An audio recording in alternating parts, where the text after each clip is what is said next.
আসসালামু আলাইকুম রহমতুল্লাহ। প্রিয় বন্ধুরা, আপনারা কি জানেন পিঁপড়া কিসের তৈরি? আমরা আমাদের চারপাশের যে লাল পিঁপড়া, কালো পিঁপড়াগুলো দেখি, ছোট পিঁপড়া, বড় পিঁপড়া, এগুলো আসলে কিসের তৈরি? আসুন আজকে আমরা জানবো পিঁপড়া কিসের তৈরি। পিঁপড়া হচ্ছে কাঁচের তৈরি। আল্লাহ তাআলা পবিত্র কুরআনে আরও 1450 বছর পূর্বে সূরা আন-নামলের 18 নম্বর আয়াতে ইঙ্গিত দিয়েছেন পিঁপড়া কাঁচের তৈরি। এর বহুদিন পর অস্ট্রেলিয়ার প্রাণীবিদ্যা বিভাগের একজন অধ্যাপকের পিঁপড়ার জীবন রহস্য গবেষণায় দেখা গিয়েছে পিঁপড়ার শরীরে বাহিরের অংশে প্রায় 75% কাচের উপাদান বিদ্যমান রয়েছে এবং এর বডি উন্নত মানের গ্লাস ফাইবার দ্বারা তৈরি, যার কারণে একটি মৃত পিঁপড়ার খোলস সামান্য আঘাতে ভেঙে অনেক খণ্ডে টুকরা হয়ে যেতে দেখা যায়।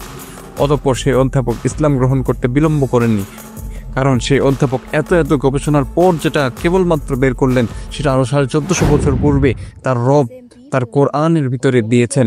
কাজে তিনি বুঝে গিয়েছেন ইসলাম এটা কোনো নিছক কোনো সাধারণ ধর্ম নয়, এটা তার রবের পক্ষ থেকে মনোনীত একটা ধর্ম।